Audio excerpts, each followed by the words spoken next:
Star Wars Outlaws' new gameplay reveals just continue to surprise me. From the positive new minigame features and positive Uncharted gameplay comparisons to even the mixed gameplay reviews coming out of Ubisoft Forward.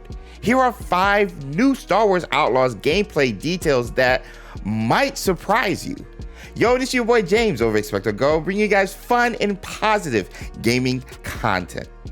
Recently, Star Wars Outlaws creative director Julian Girardi revealed a huge gameplay detail, confirming the gameplay runtime for Star Wars Outlaws taking about 25 to 30 hours to complete.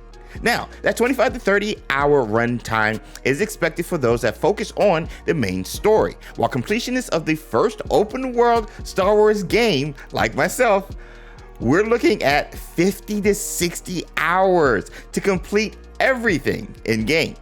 If you compare this to the last Star Wars games, Star Wars Jedi Survivor, it took about 15 to 20 hours to complete the main story and 25 to 35 hours to complete everything. Star Wars Outlaws completionist gameplay almost doubles that of Jedi Survivor, which is what we fans have been hoping for since the announcement of Star Wars Outlaws being the first truly open world Star Wars game ever.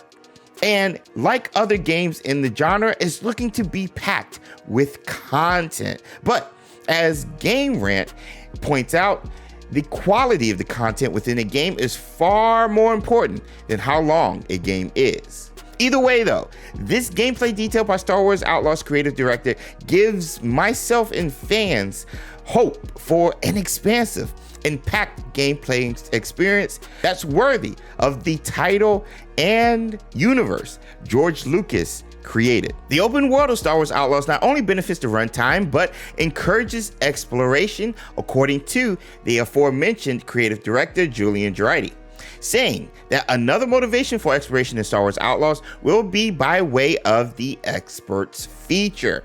Experts are found all over the galaxy, on board space stations and specific planet locations you, as Kay, will come across during your journey. Thanks to these experts though, you'll be able to upgrade your specific abilities, from lockpicking to speeder boost, blaster upgrades, and even hooking up your ship, the Trailblazer. Now, these experts won't be as easy to come across. You'll have to fly through space, speed across planets, and even gather intel sometimes in dangerous territories just to find the experts you need to upgrade a certain ability.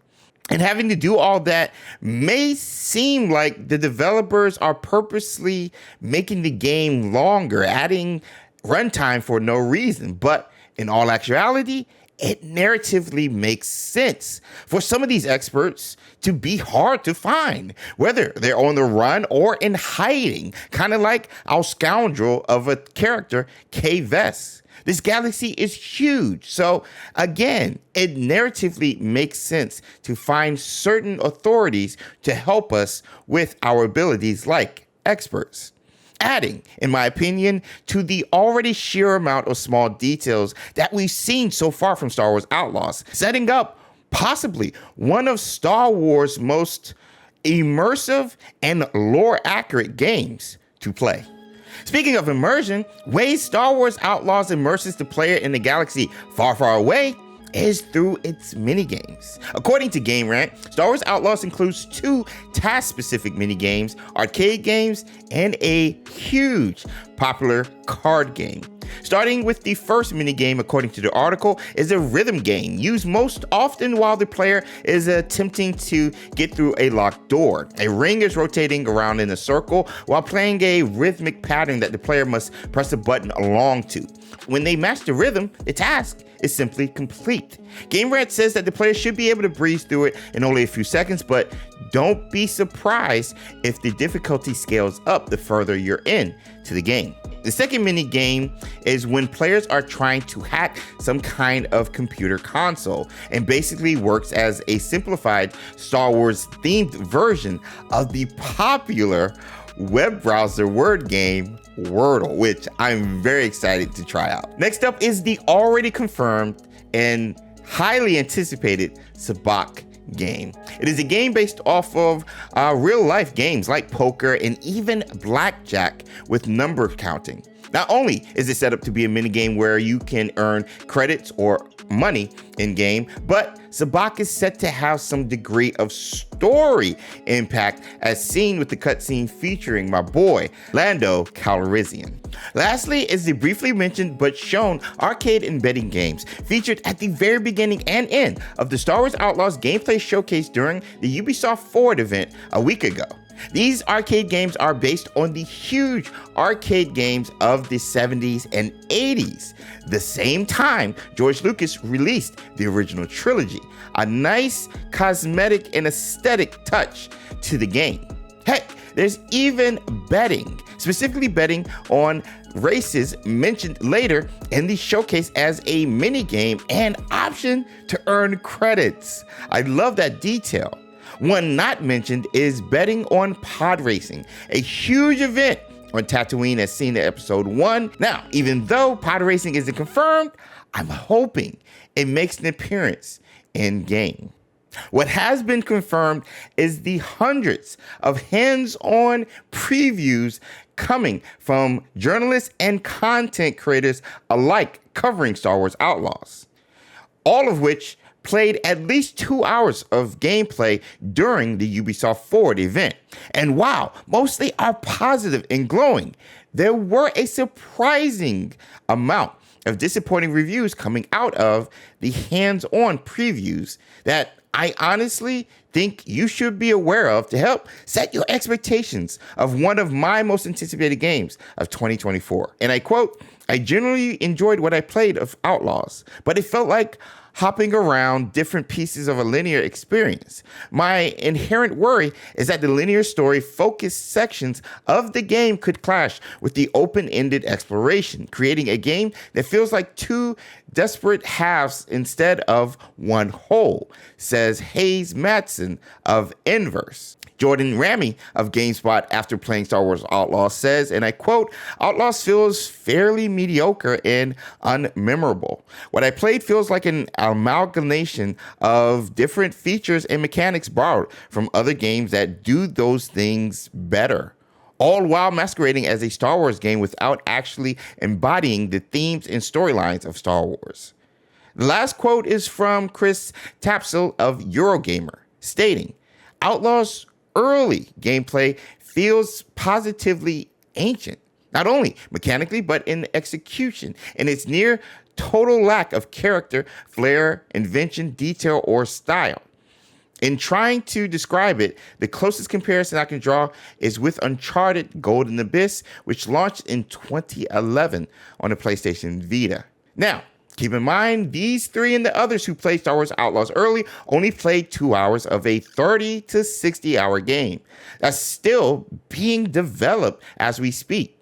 But some of the criticisms shared, I agree with, based on my early access preview of the 3 levels thanks to Ubisoft, #Ubisoft partner.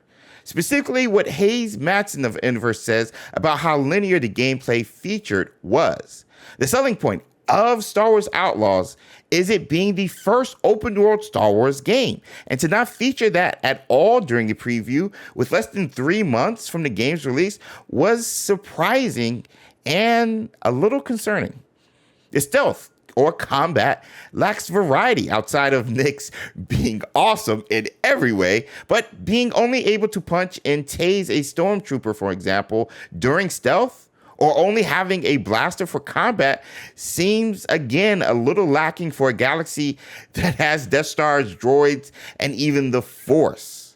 No matter what, though, I'm still buying this game and extremely excited to play in August. That being said, most of the gameplay reviews and comparisons have been very positive for Star Wars Outlaws, even catching the attention of the aforementioned creative director, Julian Girardi, who in an interview with Video Game Chronicle comments on the Star Wars Outlaws and Uncharted series gameplay comparison, saying, "Uncharted is such a wonderful game to be compared to. If you're going to be compared to somebody, it might as well be the best in the industry." Continuing on with his high praise of the developer, Naughty Dog, and their work, saying, "It's absolutely brilliant." But despite what early reviewers think, Variety clarifies and says that the Uncharted adventures weren't necessarily a reference point. It wasn't the point of origin for the Ubisoft massive team at all. Ubisoft is aiming to build a big scoundrel fantasy that lets you, as Kay alongside Nix, explore the criminal underworld of a galaxy far, far away, setting itself apart with different criminal factions, reputation systems, warning systems, space fights, and more. And Ubisoft Massive isn't just setting itself apart from previous Star Wars games, they're going at great lengths to also make Star Wars Outlaws, and I quote, one of the most cinematic games of all time. And honestly, having played Avatar: Frontiers of Pandora and even The Division 2, Ubisoft Massive is the team to do it. What are your thoughts on the Star Wars Outlaws gameplay details concerning completion time, its experts feature, mini-games, gameplay criticisms, or even its Uncharted gameplay comparisons? Do you find any of these a surprising detail? Comment below, let me know, and let's talk more Star Wars Outlaws. I want to thank you guys so much for watching the video and hanging out with you, boy. If you enjoyed this gameplay's details, be sure to check out the video to your right with the new gameplay, no commentary that we got from Ubisoft, hashtag Ubisoft partner, where you get an inside look at some of the gameplay you'll be able to experience when the game releases in August. I'll see you guys in the galaxy far, far away. Until next time.